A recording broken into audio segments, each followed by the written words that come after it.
Hello hi dear friends, നമ്മുടെ കൊച്ചടുക്കളയിൽ ഇതിപ്പോൾ വൈകുന്നേരം സമയം നമ്മളിന്ന് രാത്രി ഇവിടെ മിക്ക ദിവസവും ചപ്പാത്തിയാണ്. അപ്പോൾ മിക്ക ദിവസവും അല്ല, എല്ലാ ദിവസവും ചപ്പാത്തി ഉണ്ടാകും. ഞങ്ങളെല്ലാവരും ചപ്പാത്തിയാണെന്ന് ചോദിച്ചാൽ പൂച്ചേട്ടൻ എന്തായാലും ചപ്പാത്തിയാണ്. ഞങ്ങൾക്ക് ചോറുണ്ടെങ്കിൽ ചോറ് കഴിക്കുന്ന ദിവസങ്ങളും ഉണ്ട്. ഞാൻ രണ്ടും കഴിക്കും, മിക്സാണ്. അനുകുട്ടിക്ക് ഇപ്പോൾ അനു ഭയങ്കര ഡയറ്റിലാണ്. എന്ത് കഴിക്കുന്ന അനുവിനെ മാത്രമേ അറിയുള്ളൂ. ചിലപ്പോൾ കഴിക്കും, ചിലപ്പോൾ ഉച്ചയ്ക്കുള്ള ഫുഡ് ഈവനിങ് ആയിട്ട് കഴിച്ചിട്ടങ്ങ് നിർത്തും. പക്ഷേ ചപ്പാത്തിക്ക് ഇതുപോലെ രാത്രി പല വീടുകളിലും ചപ്പാത്തിക്ക് ഒരു സൈഡ് ഡിഷ് എപ്പോഴും ആവശ്യമാണ്. അപ്പോൾ ഞാൻ വിചാരിക്കണു, ഇപ്പോൾ ഞാൻ ഉണ്ടാക്കാൻ പോകണു, അത് നിങ്ങൾക്കും കൂടി ഷെയർ ചെയ്യാം. സോ ദാറ്റ് നിങ്ങൾക്ക് ചപ്പാത്തി ഉണ്ടാക്കുമ്പോൾ ഒരു വെറൈറ്റി, അതായത് മാറി മാറി ഓരോ കാര്യങ്ങൾ, എന്നും ഒരേ കറിയാകുമ്പോൾ ബോറിംഗ് അല്ലേ. അപ്പോൾ ഇതൊരു വെജിറ്റേറിയൻ ഐറ്റമാണ്. സോയാ ചങ്ക്സ് വെച്ചിട്ട് ആണ് ചെയ്യുന്നത്. സോയാ ചങ്ക്സിൻ്റെ ഒരു കീമ വേർഷൻ. കീമ മീൻസ് പൊടിച്ചെടുക്കുകയാണ്. അപ്പോൾ soya beans and green peas masala curry. Okay, soya chunks means and green peas masala കറിയാണ്. അപ്പോൾ ഇപ്പോൾ സോയാ ചങ്ക്സ് ഞാനൊരു 2 കപ്പ് 240 ml 2 കപ്പിൽ, അത് ഡ്രൈ ഫോമിലാണല്ലോ ഇരിക്കുന്നത്, അളന്ന് കുറച്ച് ചൂടുവെള്ളത്തിൽ കുതിരാനായിട്ട് ഇട്ട് വെച്ചു. ഇത് കുതിർന്നിരിക്കുവാണ്. ഇത് വെള്ളത്തിൽ നിന്ന് ഇനി പിഴിഞ്ഞ് മാറ്റിയിട്ട് മിക്സിയുടെ ജാറിലിട്ടിട്ട് ഒന്ന് പൊടിച്ചെടുക്കാം. അപ്പോൾ ഇങ്ങനെ മിൻസ് പോലെയാകും. കാണിച്ചു തരാം. ഇതാ നോക്കിക്കോളൂ. ഇത് കുതിർന്ന് കഴിഞ്ഞപ്പോൾ ഇത്രയും വലുതായി. ആദ്യം ഇത്രയൊന്നും ഇല്ലല്ലോ. ഇനി ഇങ്ങനെ പിഴിഞ്ഞെടുത്താൽ മതി.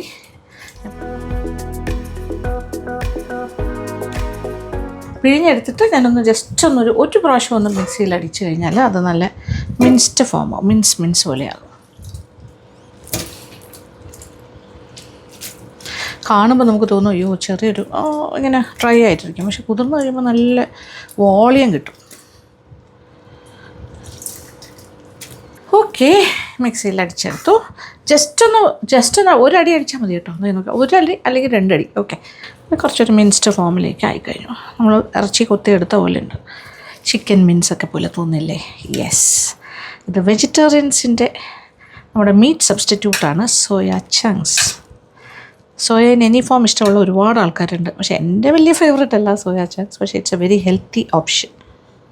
ഓക്കെ, ഇത്രയും കിട്ടിയിട്ടുണ്ട്. അപ്പോൾ ഏകദേശം ഇതും 2 കപ്പ് 1.5 കപ്പോളം വരും. 1.5 അല്ല 2 കപ്പോളം വരും. അപ്പോൾ അതെ, mince ready. Soya mince. This is green peas. ഇത് ഫ്രഷ് ആയിട്ടുള്ള ഗ്രീൻ പീസ് ഫ്രോസൺ ആയിട്ട് കിട്ടും.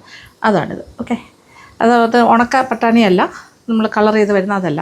ഇതങ്ങനെ ഒരുപാട് വേഗമൊന്നും വേണ്ട. ജസ്റ്റ് ഒന്ന് വാടിയാൽ തന്നെ ഇത് വേഗം. അപ്പോൾ ഞാൻ ഫ്രീസറിലുണ്ടായിരുന്നു, ഞാനതെടുത്ത് വെള്ളത്തിലിട്ട് വെച്ചു. ഇപ്പോൾ അത് കറക്റ്റ് നല്ല പച്ച മീൻസ് ഇത് ഒറിജിനൽ പച്ചയാണ്, ഇത് കളേർഡല്ല. നല്ല ഫ്രഷ് ആയിട്ടുള്ള ഗ്രീൻ പീസാണ്. പക്ഷേ ഇത് വെള്ളത്തിൽ ഈ കറിയുടെ കൂടെ ഇടുമ്പോൾ അതിൻ്റെ കൂടെ ഒരു 5 മിനിറ്റ് കൊണ്ട് തന്നെ വേഗം. ആദ്യത്തെ സ്റ്റെപ്പ് എന്ന് പറഞ്ഞാൽ കുറേ കാര്യങ്ങളിട്ട് വഴറ്റുന്നു, അത് കഴിഞ്ഞ് അതെല്ലാം കൂടി ഒന്ന് അരച്ചെടുക്കുന്നു. ഓക്കെ, കുറച്ച് എണ്ണ ഒഴിക്കാം, ഒരല്പം എണ്ണ ഒഴിക്കാം. ഇതിപ്പോൾ ഏത് എണ്ണയാണെങ്കിലും കുഴപ്പമില്ല, സൺഫ്ലവറോ. ഇതിപ്പോൾ ഞാൻ റൈസ് ബാൺ ഓയിലാണ് ഇപ്പോൾ ഇങ്ങനത്തെ കാര്യത്തിനെല്ലാം യൂസ് ചെയ്യുന്നത്. കുറച്ച് എണ്ണ മതി. ഇനി ഇത് ചൂടായി കഴിഞ്ഞിട്ട് ഈ 3 കാര്യങ്ങളാണ് ഇടുന്നത്. അതായത് ഒരു 4 ഏലക്ക എടുത്ത് വെച്ചിട്ടുണ്ട്. സാജീരകം നമ്മൾ ബിരിയാണിയിലൊക്കെ ഇടുന്നതാണ്, അത് 1 ടീസ്പൂൺ. പിന്നെ പെരിഞ്ചീരകം 1 ടീസ്പൂൺ. ഇത് 3 കാര്യങ്ങൾ ആദ്യം ഇടുന്നു. അപ്പോൾ അതൊന്ന് മൂത്ത് തുടങ്ങുമ്പോൾ പിന്നെ നമ്മൾ അരിഞ്ഞ് വെച്ചിരിക്കുന്ന കുറേ കാര്യങ്ങളുണ്ടല്ലോ. ഇഞ്ചി, പച്ചമുളക് ഒരു 3 എണ്ണം സ്പ്ലിറ്റ് ചെയ്തിട്ട് 2-3 ആയിട്ട് മുറിച്ചിട്ടുണ്ട്. വെളുത്തുള്ളി ഒരു ടേബിൾ സ്പൂൺ ഉണ്ടായിരുന്നത്. ഇഞ്ചിയും 1 ടേബിൾ സ്പൂൺ. മല്ലിയില മാറ്റി വെച്ചിരിക്കാം, ലാസ്റ്റാണ്, അതവിടെ ഇരിക്കട്ടെ. പിന്നെ സവാള 2 ഇടത്തരമാണ് ഞാൻ അരിഞ്ഞ് വെച്ചിരിക്കുന്നത്. ഫൈനലി ചോപ്റ്റാണ് വേണ്ടത്, അല്ലെങ്കിൽ കുഴപ്പമില്ല. സ്ലൈസസ് ആണെങ്കിലും പ്രശ്നമൊന്നുമില്ല. പെട്ടെന്ന് വഴണ്ട് കിട്ടാൻ വേണ്ടിയിട്ടാണ്. എണ്ണ ചൂടായി തുടങ്ങി. ഇനി അതിലേക്ക് ഈ 3 കാര്യങ്ങളും ചേർത്ത്. ഏലക്ക, പെരിഞ്ചീരകം 1 ടീസ്പൂൺ ആൻഡ് സാജീരകം 1 ടീസ്പൂൺ. ഒരു മണം, ഓയിലിനൊരു മണമൊക്കെ വരുന്നു. ഇത് പെട്ടെന്ന് തന്നെ മൂക്കും. ചെറുതായി മൂത്ത് തുടങ്ങുമ്പോൾ ബാക്കി സാധനങ്ങൾ ഓരോന്നോരോന്നായിട്ട് 1 by 1 ചേർക്കാം. ഇത് പൊട്ടി വരുമ്പോൾ തന്നെ അത് മൂക്കുന്നതിൻ്റെ ലക്ഷണമാണ്. ഇനി വെളുത്തുള്ളി 1 ടേബിൾ സ്പൂൺ ഉണ്ട്. അതുപോലെ ഇഞ്ചി 1 ടേബിൾ സ്പൂൺ. പച്ചമുളക് ഇരിക്കട്ടെ. ഇത്രയും കാര്യങ്ങൾ ചേർക്കും. ഇതെല്ലാം ഒന്ന് വാടിക്കോട്ടെ. വാടി കഴിഞ്ഞിട്ട് നമുക്ക് സവാളയും കൂടി ചേർക്കാം. സവാള 2 എണ്ണം മീഡിയം സൈസ് അരിഞ്ഞ് വെച്ചിട്ടുണ്ട്. അത് ഹാഫ് സ്ലൈസസ് ആകാം, അല്ലെങ്കിൽ ഫൈനലി ചോപ്പ്, എന്താണെങ്കിലും കുഴപ്പമില്ല. ഇപ്പോൾ ഇഞ്ചി, വെളുത്തുള്ളി, പച്ചമുളകൊക്കെ വാടി തുടങ്ങി. കളർ മാറുന്നതിന് മുന്നേ സവാളയും കൂടി ചേർക്കും. യെസ്, ഇതും കൂടി ചേർത്തിട്ട് വഴറ്റിയെടുക്കാം. അപ്പോൾ എന്താ പറയുക, ബ്രൗൺ ആവണ്ട, വാടി ചെറുതായി നിറം മാറാൻ തുടങ്ങുന്ന സമയമാകുമ്പോൾ നമുക്ക് അടുപ്പിൽ നിന്ന് മാറ്റാം. എന്നിട്ട് അല്പം ഒന്ന് തണുത്തിട്ടാണ് അരച്ചെടുക്കേണ്ടത്. ഇളക്കി കൊടുത്താൽ മതി ഇടയ്ക്കിടയ്ക്ക്. ഇനി ഇതിലേക്ക് കളറൊക്കെ മാറാൻ തുടങ്ങുന്ന സ്റ്റേജായി. ഒരു 1/2 ടീസ്പൂൺ മഞ്ഞൾപ്പൊടി ചേർക്കാം. 1/2 ടീസ്പൂൺ. ഓക്കെ. പിന്നെ കുറച്ച് കുരുമുളക് പൊടി ചേർക്കാം. ഒരു 1/2 ടീസ്പൂൺ തന്നെ അതും ചേർക്കാം. അപ്പോൾ ഇതിൽ എരിവ് എന്ന് പറയുന്ന ഫാക്ടർ പച്ചമുളകും ഈ പെപ്പറും അനുസരിച്ചിട്ടാണ്. അപ്പോൾ നിങ്ങൾക്ക് എരിവ് കൂടുതൽ വേണമെങ്കിൽ അതനുസരിച്ച് കുരുമുളക് പൊടിയുടെ അളവ് കൂട്ടാം, പച്ചമുളകിൻ്റെ അളവ് കൂട്ടാം. അങ്ങനെ ഇതൊരു കുറുമ സ്റ്റൈലിലാണ് നമ്മൾ ചെയ്യുന്നത്. ടൊമാറ്റോ ഒരു മീഡിയം ടൊമാറ്റോ നീളത്തിലുള്ള പീസായിട്ടാണ് അത് ഇരിക്കുന്നത്. അപ്പോൾ പെട്ടെന്ന് തന്നെ വാടിക്കിട്ടും.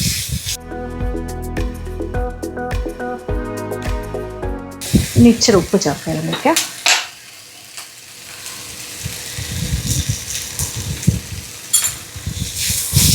അപ്പോൾ ഇനി മസാലയിൽ ഉപ്പിടുന്ന സൂക്ഷിച്ചിടണം. ആവശ്യത്തിന് ഉപ്പ് ഇതിൽ ചേർത്തിട്ടുണ്ട്. ടൊമാറ്റോയും വാടി കുഴഞ്ഞു തുടങ്ങി. ഇനി ആ മല്ലിയില കുറച്ച് മാറ്റി വെച്ചിരുന്നു, അതിടാം. ഒരു 1/4 കപ്പോളം മല്ലിയില. ഇതെല്ലാം ബെസ്റ്റ് കോമ്പിനേഷൻസ്. ഓക്കെ. ഇനി തീ ഓഫ് ചെയ്യട്ടെ. തീ ഓഫ് ചെയ്ത് കഴിഞ്ഞു. ഇനി എന്താ ചെയ്യേണ്ടത്? ഇനി അല്പം വെയിറ്റിംഗ് ആണ്. ഇത് കുഴപ്പമില്ല. വെയിറ്റിംഗ് എന്ന് പറഞ്ഞാൽ നമ്മൾ അങ്ങനെ വെയിറ്റ് ചെയ്ത് നിൽക്കേണ്ട ആവശ്യമില്ലല്ലോ. നമുക്ക് കുറച്ച് ഇത് തണുക്കാനായിട്ട് പെട്ടെന്ന് തന്നെ തണുക്കും. ഫാനിൻ്റെ താഴെ വയ്ക്കാം. ബൈ ദ ടൈം അണ്ടിപ്പരിപ്പ് ഞാൻ കുറച്ച് ഒരു 1/4 കപ്പ് എടുത്ത് വെച്ചിട്ടുണ്ട്. ഒരു 25 grams ഓഫ് അണ്ടിപ്പരിപ്പ് വെള്ളത്തിൽ കുതിരാനായിട്ട് വെച്ചിരുന്നു. അതൊന്ന് അരച്ചെടുക്കാം. പിന്നെ കുറച്ചൊരു 1/4 കപ്പോളം തേങ്ങാപ്പാൽ. ഭയങ്കര തിക്ക് വേണമെന്നില്ല. കാര്യം നമ്മൾ ഇപ്പം അണ്ടിപ്പരിപ്പും കൂടി ചേർത്ത് അരച്ചത് കൂടി ചേർക്കുന്നില്ല. അപ്പോൾ ഒരു കുറുകൽ കിട്ടും. എന്തായാലും ഒരു കുറുമയാണ് ഉണ്ടാക്കുന്നത് കേട്ടോ. ഇതൊരു സോയാ ബീൻസ് ഗ്രീൻ പീസ് കുറുമയാണ്. ഓക്കെ. ഞാൻ ആദ്യം വിചാരിച്ചു കറി എന്ന് പേരിടാം, പക്ഷേ കറിയല്ല, ഇതൊരു കുറുമ സ്റ്റൈലാണ്. അപ്പോൾ അതുകൊണ്ട് തന്നെ കളറും ഒക്കെ ഒരു യെല്ലോയിഷാണ്. So it's a kurma, special kurma. അപ്പോൾ soya beans green peas special kurma. അപ്പോൾ ഇതൊരു പ്ലേറ്റിലേക്ക് മാറ്റി തണുക്കാൻ വയ്ക്കട്ടെ. തണുത്ത് കഴിഞ്ഞാൽ ഞാനിതൊരു പേസ്റ്റായിട്ട് അരച്ചിട്ട് വരും. ഒരല്പം വെള്ളം കൂടി ഒഴിച്ച് വേണമെങ്കിലും അരയ്ക്കാം, കുഴപ്പമില്ല.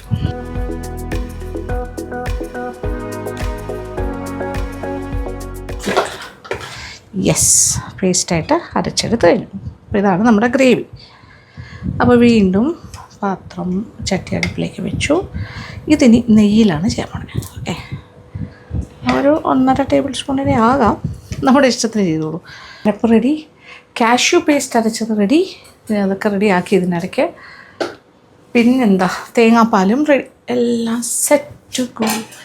നെയ്യ് ചൂടായി കഴിഞ്ഞു. ഇനി ഇതിലേക്ക് ആദ്യം ചെയ്യുന്നത് എന്താ അറിയോ? നമ്മൾ മിൻസ് ചെയ്ത് വെച്ചിരിക്കുന്നില്ലേ, അതായത് പൊടിച്ച് വെച്ച് സോയാ ചങ്ക്സ് അത് ചേർക്കാം.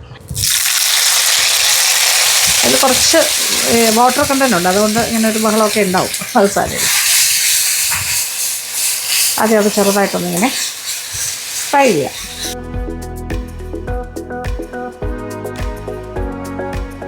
അപ്പോൾ നമ്മൾ ചൂടുവെള്ളത്തിൽ കുതിർത്തൂന്നേ ഉള്ളൂ. അപ്പോൾ ഇത് കുക്ക്ഡല്ല. അപ്പോൾ ഇത് മിൻസ് ചെയ്ത് കഴിഞ്ഞാൽ പിന്നെ കുക്ക് ചെയ്യാൻ എത്ര സമയം വേണം? ആദ്യം ഒന്നിങ്ങനെ നെയ്യിൽ ഫ്രൈ ചെയ്യുന്നു. അത് കഴിഞ്ഞിട്ട് യെസ്, ആഹാ, മിൻസ് ഒരു 5 മിനിറ്റ് ഇങ്ങനെ ഫ്രൈ ചെയ്യും. അതിൻ്റെ സ്വാദ് കൂടും. ഇനി ഇതിലേക്ക് അരച്ച് വെച്ചിരിക്കുന്ന മസാല ചേർക്കാം. ഇതിൻ്റെ ആ ഒരു റോ ടേസ്റ്റ് ഇപ്പോൾ തന്നെ പോവാം നെയ്യിൽ ഫ്രൈ ചെയ്യുമ്പോൾ. പിന്നെ ഇതിൻ്റെ കൂടെ കിടന്നിട്ടൊന്ന് വേവും. ഇപ്പോൾ നോൺ വെജ് ഒക്കെ കഴിക്കുന്നവർക്ക് ഇത് കഴിച്ചാലും ഏകദേശം അതുപോലെ തന്നെ തോന്നും. നല്ലൊരു സബ്സ്റ്റിറ്റ്യൂട്ടാണ്. ഇതിൻ്റെ ഗുണം ഞാൻ പറയേണ്ട ആവശ്യമില്ലല്ലോ. സോയാ ചങ്ക്സ്, സോയാബീനിൻ്റെയും അതിൽ നിന്നുണ്ടാകുന്നതാണല്ലോ സോയാ ചങ്ക്സ്. സോയാബീൻ്റെ സ്ത്രീകൾക്ക് പ്രത്യേകിച്ച് മെനോപോസൊക്കെ കഴിഞ്ഞവർക്കും ഒക്കെ ഇത് ഭയങ്കര യൂസ്ഫുള്ളാണ്. ഓക്കെ. ഇനി ഇതിലേക്ക് നല്ല മണം വരുന്നു. ആ നെയ്യിൽ കിടന്നിങ്ങനെ മൂക്കുന്നതിൻ്റെ ഒരു മണം, വെരി നൈസ്. ഇനി നമ്മൾ മസാല പേസ്റ്റ് ചേർക്കും. കുറച്ച് വെള്ളം കൂടി ഒഴിക്കാം. ആ മസാല ഇത് വെച്ചിട്ട് ആ മിക്സിയുടെ ബൗളിൽ വെള്ളം ഒഴിക്കാം. മിക്സിയുടെ ജാറിൽ പറ്റിയിരിക്കുന്നതെല്ലാം കുറച്ച് വെള്ളം, ഒരു 1/2 കപ്പ് വെള്ളം കൂടി ഒഴിച്ചു. എല്ലാം എടുത്തു. ഇനി ഗ്രീൻ പീസും കൂടി ഇതിനകത്തേക്ക് ചേർത്ത് കൊടുക്കാം. നല്ല കോൺട്രാസ്റ്റ് യെല്ലോ ആൻഡ് ഗ്രീൻ. ഇത് ഏതാണ്ട് 2 കപ്പുണ്ട് ഗ്രീൻ പീസ്.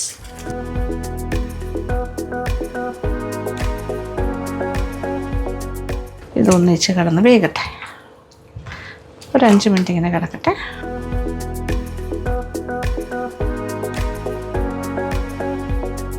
ഒരു 1/2 കപ്പ് വെള്ളം കൂടി ഞാൻ ഒഴിച്ചു കൊടുക്കുവാണേ.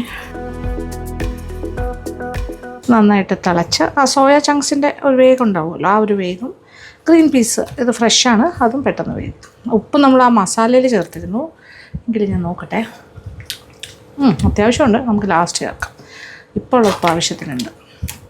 ഇതൊന്നുകൂടെ ഒന്ന് വേഗട്ടെ തിളച്ച്. അപ്പോൾ സോയ ചങ്ക്സ് കൊണ്ട് എന്തെല്ലാം ചെയ്യാറിയാവും. ഇത് വെച്ചിട്ട് നമുക്ക് കോഫ്ത വേണമെങ്കിലും ഉണ്ടാക്കാം. സോയ ചങ്ക്സിനെ ഇതുപോലെ അരച്ചെടുത്തിട്ട് കോഫ്ത ബോൾസ് ഉണ്ടാക്കിയിട്ട് അത് വെച്ചിട്ടും. ഇപ്പം നോൺ വെജ് തന്നെ കഴിക്കണം നിർബന്ധമില്ല. നോൺ വെജിനെ വെല്ലുന്ന വെജിറ്റേറിയൻ ഐറ്റംസ് ഒക്കെ ഉണ്ട്, അതും ഹെൽത്തി വേർഷൻസ്. അമ്മ ബേബി എത്തിയില്ലോ. അമ്മ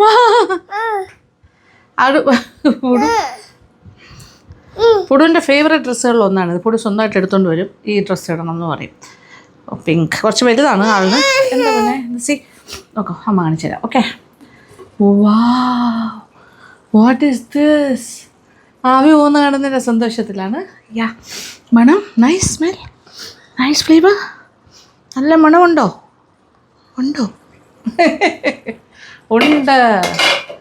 ഓട് baby, I'll show you how Mama is doing. Okay, see, wow. What color is this? What color? Yellow and green. Whoa, yellow and green, nice. See, this is Mama is making kurma. Yummy kurma. Amma waiting. Okay, Amma waiting. എല്ലാവർക്കും ഒരു hi പറയൂ. പിന്നെ hi ഒരു ഉമ്മ കൊടുക്കൂ. Love, I love you all. ഇതിപ്പോൾ master പീസായിട്ട് കൊണ്ട് നടക്കാറ്. ഓക്കെ, ഇനി അമ്മ ചേട്ടേ ഫുഡ് ഇരിക്കും. No, it's very hot, very hot. അയ്യോ വേണ്ട. Oh no, mixer. Oh, it's hot, very hot. അയ്യോ കൈ പൊള്ളും. അയ്യോ മതി, ഇത്ര മിക്സ് ചെയ്താൽ മതി. ഓക്കെ, കാഷ്യൂ പേസ്റ്റ് അരച്ചത് ചേർക്കുന്നു. 25 ഗ്രാം വെള്ളത്തിൽ കുതിർത്തു. ഇതിൻ്റെ കൂടെ ഇപ്പോൾ ഞാൻ തേങ്ങാപ്പാലാണ് ഒഴിക്കുന്നത്. അതിന് പകരം വേണമെങ്കിൽ സാധാരണ പാലൊഴിച്ചാലും ഓക്കെയാണ്. ഇപ്പം ഗ്രേവി വേണമെന്നുള്ള പോലെ കുറുകിയ ഗ്രേവിയാണ്. ഏകദേശം 1 കപ്പോളം. ഒരു 2 പാലിൻ്റെ അയവിലാണ് എടുത്തത്, അത്രയും മതി. ഇനി ഇത് തിളയ്ക്കുമ്പോൾ കാഷ്യൂ പേസ്റ്റും കൂടി ഉള്ളതുകൊണ്ട് ഒന്നുകൂടി ഒന്ന് കുറും. ഇനി ഉപ്പ് എന്തായാലും കുറച്ചുകൂടി വേണ്ടി വരും. So korma is almost ready. ഇച്ചിരി ഉപ്പ് വേണം, കുറച്ച്, ഒരല്പം കുറവേ ഉണ്ടായിരുന്നുള്ളൂ, അതിട്ടു. ഓക്കെ, ഒരു തളയും കൂടി വരട്ടെ. നന്നായിട്ടൊന്ന് തിളയ്ക്കുമ്പോൾ ഒന്നുകൂടി ഒന്ന് കുറും. ഇതിപ്പോൾ മാമ്പഴക്കാലം ഇതിൻ്റെ അഡ്വാൻറ്റേജ്. ഇത് നല്ല മാങ്ങയാണ്. ഇത് പരപ്പങ്കോട്ട് നിന്നാണെന്ന് തോന്നുന്നു, ചേട്ടൻ അവിടെ നിന്ന് കൊണ്ടുവന്നാണ് തോന്നുന്നു. ഓക്കെ, അതെങ്ങനെയാണെന്ന് വെച്ചാൽ ഞാൻ കഴുകി വെച്ചിട്ടുണ്ട്, കാണിച്ചു തരാം. അതിൻ്റെ പുറം ഭാഗം പച്ചയായിട്ടിരിക്കുവാണേ, അത് കണ്ടോളൂ. ഇതാണ് സംഭവം. വാവ്, ഇതൊരു ചെറിയ പുളി ഉണ്ടാവും, മധുരവും ഉണ്ടാവും. എൻ്റെ ദൈവമേ, ഇതെന്ത് ടേസ്റ്റ് അറിയാം. ഇതിനകത്തേക്ക് ഇച്ചിരി മുളക് പൊടിയും കുറച്ച് ഉപ്പും കൂടി വിതറിയിട്ട് കഴിക്കാം.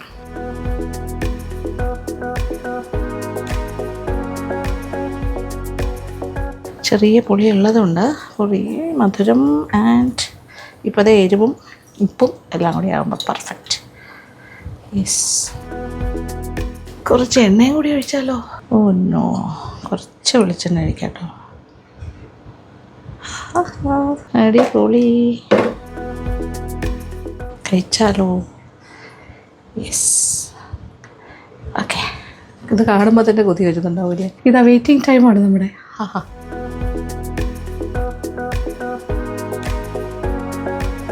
ഒരു രക്ഷയില്ല, ടു ഗുഡ്. ചനച്ച മാങ്ങ എന്നാണ് പറയുന്നത്. ശരിക്കും കുറച്ചുകൂടെ ചനച്ചതല്ല, ഇച്ചിരൂടെ മധുരമുണ്ട്, നന്നായിട്ട് പുളിയുണ്ട്. ഞാൻ എൻ്റെ സ്കിന്നൊന്നും മാറ്റിയിട്ടില്ല.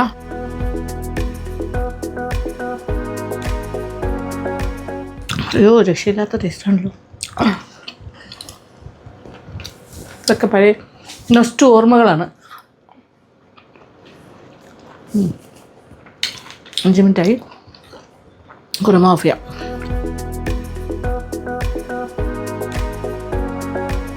ഇത്രേ ഉള്ളൂ. എന്ത് മണം അറിയാം, ഇപ്പോൾ ഈ കുറുമയിൽ നിന്ന് നല്ല നെയ്യുടെ മണം വരുന്നത്. നെയ്യിലല്ലേ തളിച്ച്, ആ ഒരു ഫ്ലേവർ മതി. ഓക്കെ, നമ്മുടെ കുറുമ ഈസ് റെഡി. ഇത് ആക്ച്വലി 2 ദിവസമായിട്ട് എടുക്കാം നമുക്ക്, അത്രയ്ക്ക് ക്വാണ്ടിറ്റി ഉണ്ട്. അല്ലെങ്കിൽ കൂടുതൽ ആൾക്കാർ വേണം. ഇതിപ്പോൾ ഞങ്ങൾ 4-5 പേരല്ലേ ഉള്ളൂ. ഓക്കെ, തീരുവാണെങ്കിൽ തീരട്ടെ. അങ്ങനെ ഇല്ലെങ്കിൽ നമുക്ക് ബ്രേക്ക്ഫാസ്റ്റിനും എടുക്കാൻ പറ്റും. അപ്പോൾ ഏറ്റവും ടോപ്പിലായിട്ട് ഞാനൊരു 1/2 ടീസ്പൂൺ നെയ്യും കൂടി ഇങ്ങനെ ഇട്ട് കൊടുക്കുന്നു. അപ്പോൾ കുറച്ചുകൂടി ടേസ്റ്റ് ഉണ്ടാവും. ഓ മൈ ഗോഡ്, എന്തായിരിക്കും രുചി.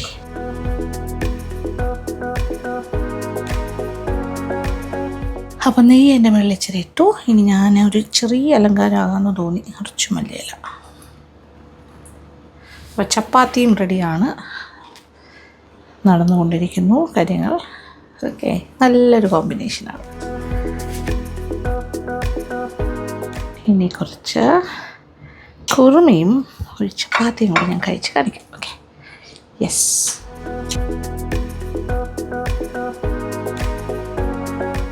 ഇപ്പോൾ ഒരു സമാധാനം എന്താ പറയുക, ഒരു കാര്യമുണ്ട്. അപ്പോൾ ചപ്പാത്തി, റോട്ടി മുതലായ കാര്യങ്ങളൊക്കെ നമ്മുടെ ഇവിടെ സബിത നന്നായിട്ടുണ്ടാക്കും. അപ്പോൾ കറി സ്പെഷ്യലൊക്കെ ഞാൻ ഉണ്ടാക്കിയാൽ മതി. പിന്നെ കുറേ കാര്യങ്ങൾ ഞാൻ പഠിപ്പിക്കുന്നുമുണ്ട്. ഓക്കെ, പക്ഷേ ചപ്പാത്തിയൊക്കെ നന്നായിട്ട് ചെയ്യും. ഓക്കെ, ഇത് നോക്കിക്കോളൂ.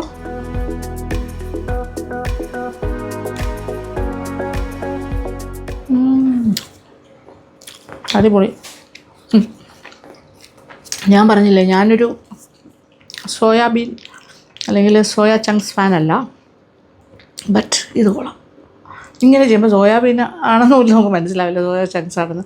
ഞാൻ പറഞ്ഞില്ല, ഇത് ശരിക്കും 45+ ലേഡീസൊക്കെ സോയാബീൻസും സോയാ മിൽക്കും സോയ ചങ്ക്സും ഒക്കെ കഴിക്കുന്നത് വളരെ വളരെ നല്ലതാണ്. Super taste. ഇത് അത്യാവശ്യം എരിവുണ്ട്. നമ്മുടെ പച്ചമുളക് അത്യാവശ്യം എരിവുള്ളതായിരുന്നു. നിങ്ങൾ നോക്കിയിട്ട് കുരുമുളകിൻ്റെ അളവും പച്ചമുളകിൻ്റെ അളവും റെഗുലേറ്റ് ചെയ്താൽ മതി. ഇത് കുഴപ്പമില്ല, മീഡിയം സ്പൈസി, അത്രേ ഉള്ളൂ. ഒന്നും പറയാല്ല, ടു ഗുഡ്. അപ്പോൾ എല്ലാവർക്കും ചപ്പാത്തിക്ക് ഒരു വെറൈറ്റി ആയിട്ടുള്ളൊരു കറി ആയിക്കോട്ടെ ഇത്. ഞങ്ങൾക്ക് ഇതാണ്. അപ്പോൾ നിങ്ങളുടെ വീട്ടിലും ഉണ്ടാക്കി നോക്കാം. Soya mince green peas korma. Okay, അപ്പോൾ ഉണ്ടാക്കി നോക്കുക. ഫീഡ്ബാക്ക് തരാൻ മറക്കണ്ട. അപ്പോൾ thank you so much. Thank you for watching and keep on watching Lakshmi Nair vlogs. Love U.